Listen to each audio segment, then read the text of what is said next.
I'm Carl Taylor, we're live. We are doing wine photography. Tonight we are going to be focusing on a shot like this one. And of course, if you've got any questions, ask on the chat. Emma will relay those questions to me as the opportunity arises, and I will do my best to answer it. I'm using a 100mm lens today. The equivalent on a full frame 35mm would be about 80mm, okay? I'm going to be using softboxes today. I've got the big softbox, which is the 120 by 180, and I'm going to be using a couple of 30 by 120s. You could put any lights you like onto these softbox, so you could be using the Syros monoblock lights, you could be using Bowens, Profoto. These are lovely, these Broncolor softboxes, and they do make them to fit onto other brands of light, but just because I'm using Broncolor Scoro packs and that sort of stuff doesn't mean that what we're going to do tonight is not achievable with ordinary lighting. I mean, in some cases, what we're doing tonight can be achieved even with speed lights into these softboxes. Okay, let's start off. I've got a piece of acrylic. This is just black glossy acrylic, okay? I'm going to use that as my base surface. I'm going to pop it onto here. Nice bottle of Baron de Tours Medoc. And I'm going to place this wine right at the back of here at the moment. Where have we got people joining us tonight? Shout out, guys, where you're viewing from. Be interesting to see which countries we've got tuning in this evening. Carl, we got people saying hello from where they're from. Yeah. Do you want to read some out? Yeah, fire them away. We got someone from Belarus. Belarus, hello. Hi, how are you? India, Belfast, India, Germany. Belfast, good. Canada. Canada, welcome Canada. Kiev, Spain, France. Kiev, Spain and France. Welcome everyone. Thank you for joining us. People from all over. Excellent. That's what we like to hear. What we want to do here is we want to add a rim light around this bottle. This technique is very, very simple. Now, you can do it a couple of ways, but the way I'm going to show you is probably the easiest way to control it. So let me just show you this. So this is a cutout that we've made from black card, and I've just stuck it on a stick, basically. And to make this, all I had to do was take a bottle, the same bottle, lay it on, draw around the bottle, and then cut it out slightly bigger than the bottle size. So it's a little bit bigger than the actual bottle size was. Now, I'm going to take this and I'm going to stick it at the back here. I'm just going to get it in the position there. I'm just going to stick it in place there. Going to slide my bottle back towards it to about there, like so. So at the moment, the bottle is almost touching the card. Okay, now I'm going to take this softbox and I'm going to put it behind the bottle like so. And this is the wrong way of doing it. Well, it's an okay way of doing it, but I'm going to show you some improvements on this in a second. And I'm going to take a test shot. We may get a lot of flare, but we're going to show you how to fix this. I want to show you all the problems that are going to happen with this and how we fix it. So first of all, let's take a look at the picture. Let me just zoom in.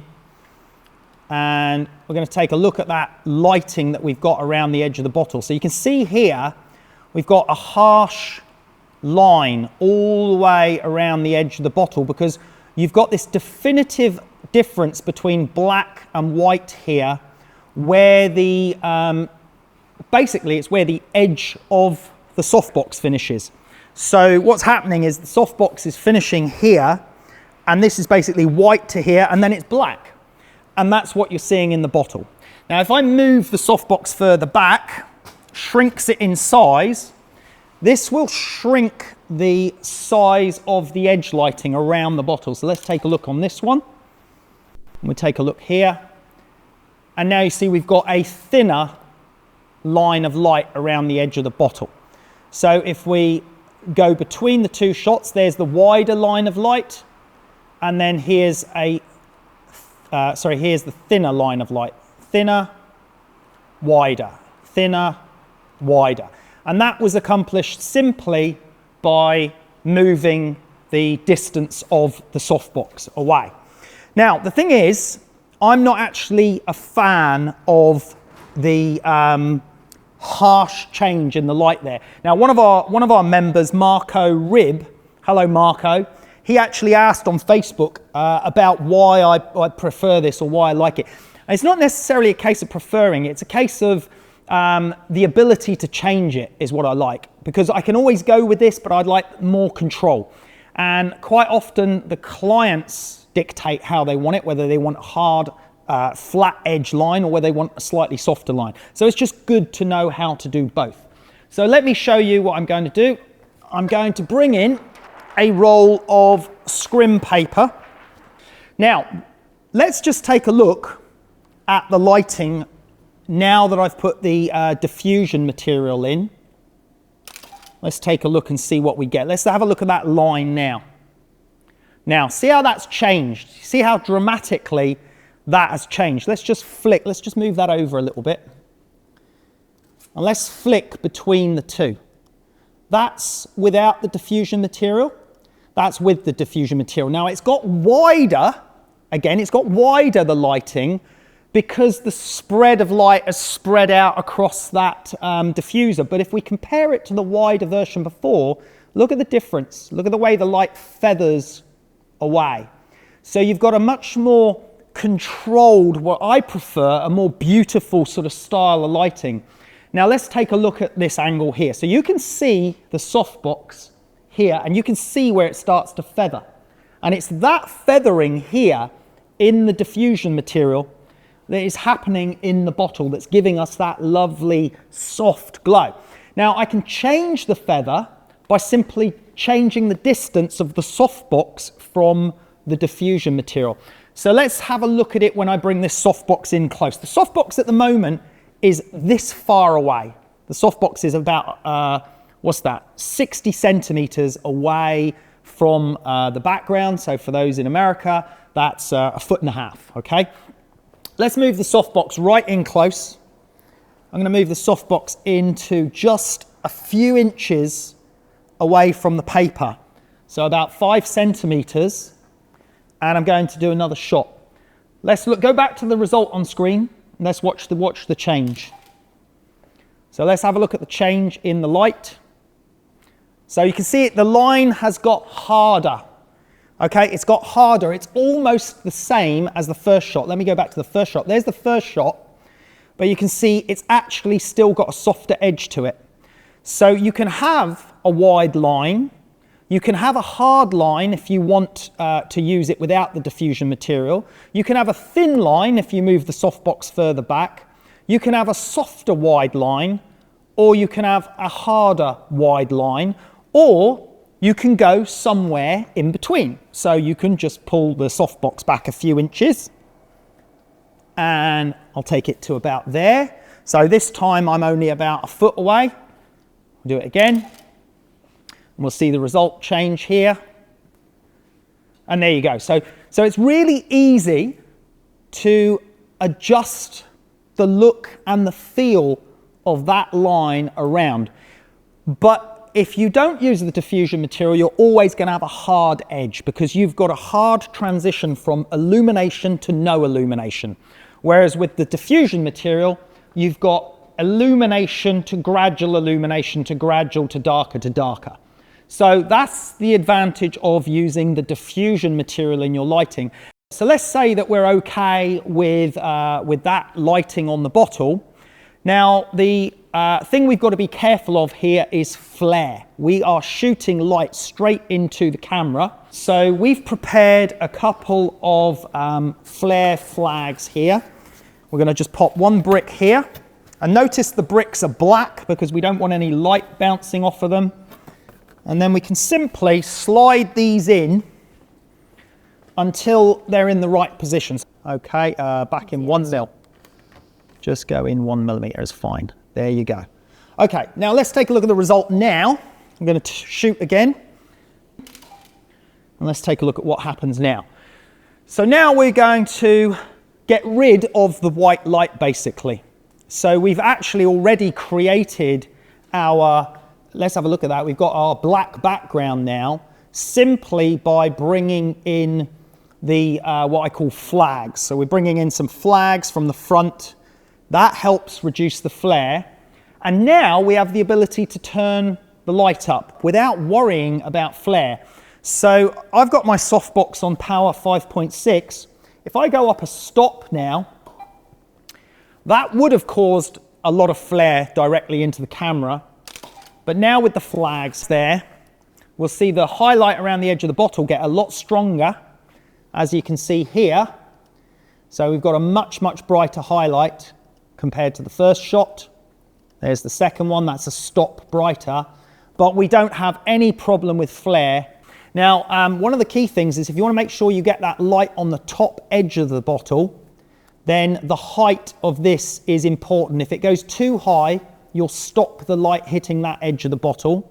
Okay, our next problem is the label, because as you can see, the label is not illuminated and we need to get some light on the label. Now, well, I hope you're enjoying this video. We've got some more great lighting tips and techniques coming up in this YouTube video. But if you'd like to get access to hundreds and hundreds of advanced lighting techniques, then why don't you check out visualeducation.com. It's the world's leading visual arts education platform. The video you're watching right now is just highlights from one of our many live shows. And during our live shows, our students can ask questions and interact so that they can further enhance their knowledge of lighting.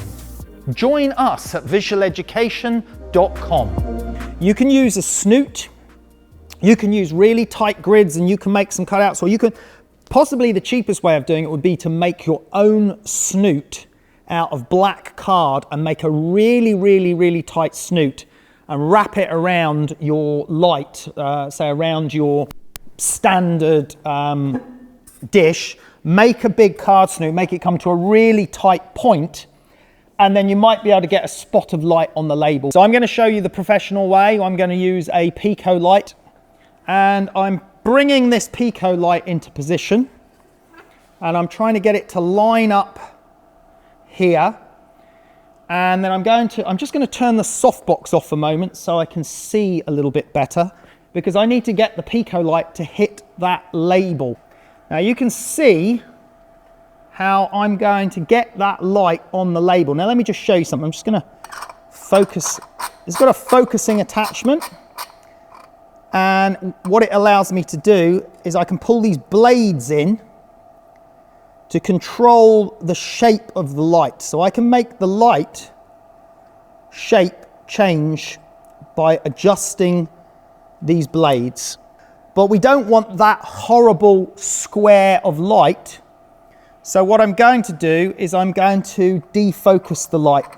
So now I'm focusing the lens on the Pico light because it's a projection attachment, and I'm defocusing it to make that softer. So we've now got the softbox and the Pico light, and there you go. So now you can see on the label, if I zoom in, we've got carefully controlled amount of light on that label. That's at power 5. I'm going to go up to power 5.5. I'm going to take that shot again. And we'll see that label get a little bit brighter. There you go. So that's basically how it's done. Very simple technique. And then to create the final shot, the one that we saw on my website, there was a wine glass in it as well. Now you cannot shoot the wine glass at the same time for obvious reasons, and the obvious reasons are this. If you have the wine glass in behind the wine, then it is going to stop some of the light hitting the wine bottle.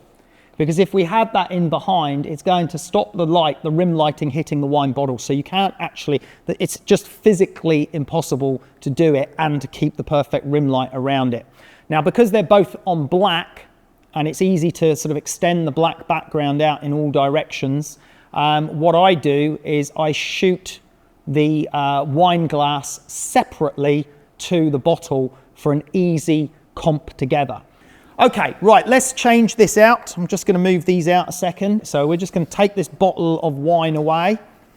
And what we're going to need then is some water in that, please. Now, we're going to do a very similar thing with a cutout for the wine. Now, what we did here is we made a cutout. We made it to cut the stem of the wine, but during the tests on this glass, because I hadn't used this glass before, there was too much light getting on the stem. So we widened out this bit here. We kept the curvature here. We added a little bit on the top because we didn't want the top of the rim of the bottle getting lit.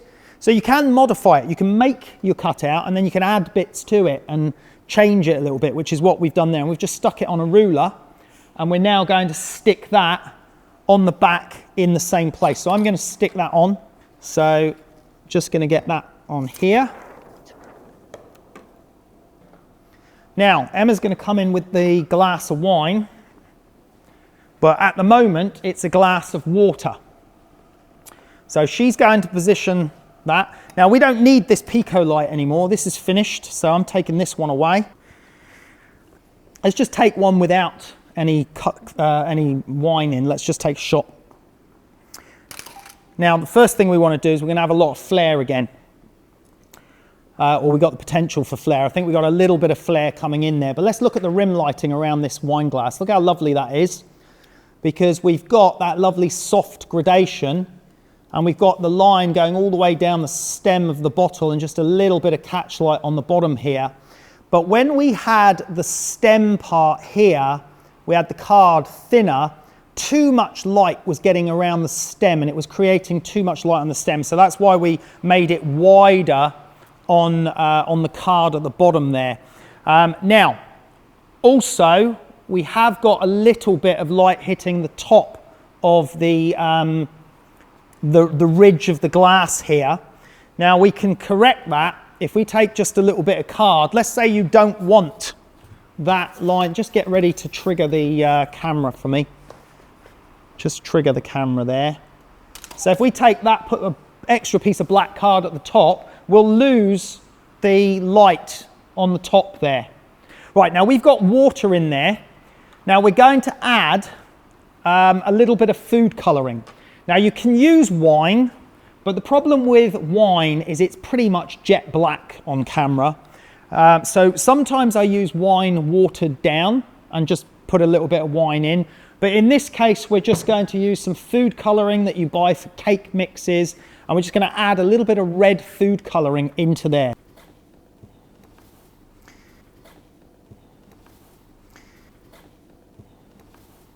We've got to get our flags back in. And put this one in position. Right, that's as far as that one can go. Right, now there's a slight gap on these because we haven't got the shape of the wine all the way down on these. So you could make your masks to fill in these gaps here as well if you wanted. So your front masks could have a little bit of extra card here and here, but to be honest, it doesn't really matter because the main purpose is to stop the flare coming back into the camera. So it's doing its job by stopping the flare, so that's absolutely fine. It means we can turn the light up even more if we needed to. Now, the second part of the shot is the wine illumination. We want to get a bit of light into that wine.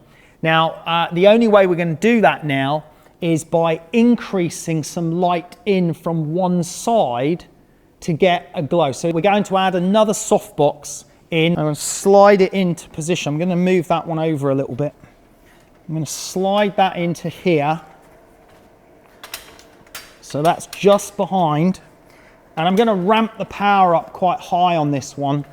And I'm trying to get some oomph of light into the liquid that we can use. We've still got this set in black and white from a previous shoot. Grayscale off. There we go. Right, so we've got some red colour.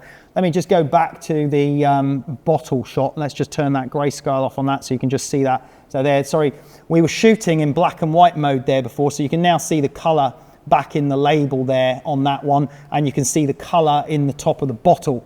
That wasn't visible before because I accidentally had grayscale here switched on because I was doing a shoot in black and white. So there you go, there's the top of the bottle in the red, and you can see a little bit of colour in the label. Now we're on to the wine shot and the wine itself, and we're just trying to bring a little bit of colour into the wine and just trying to get a little bit of a graduation in there. Just going to take that up another stop on that side and see if it punches enough light across on one side on there. There we go. So we just, right, let's just add a couple of drops of food colouring in there. Now this does require a little bit of cheating in post with this, because if you increase the density too much of the liquid, then the light can't get through it. So what I do is just get enough colour that I can work with. Well, let's just try that.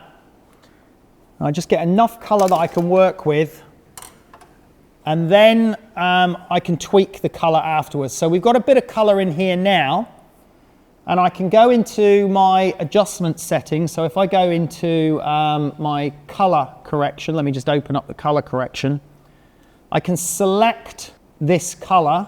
There we go. I've selected that colour. You've seen it come up on here, and I can increase the saturation on that now, and I can also shift the hue. So I can shift the hue one way or the other. So I actually want it to go that way a little bit more to make it look a bit richer. Then I can play around with the saturation, increasing the saturation, and I can change the luminance as well if I want to, but that's probably already a little bit too bright. So you can mess around with this basically in the post stages just to get that wine colour adjusted as necessary. So that's basically the process for creating that wine shot that you saw. It's the composite of, say, this shot here, then painting the whole thing into black, then the composite of this shot here, and then compositing in some blend of the red into the final shot. I want to say a big thank you for joining me tonight. I hope you enjoyed that demonstration. Remember, you can watch our live shows on replay. We've got a lot of back catalogue of live shows now with some great tips, more stuff, and we've got some great new tutorials coming soon. Check our new courses page. Have a look at the lineup of new courses that we're currently working on. I'm Carl Taylor. This is Visual Education. Spread the word. Thanks very much for joining us.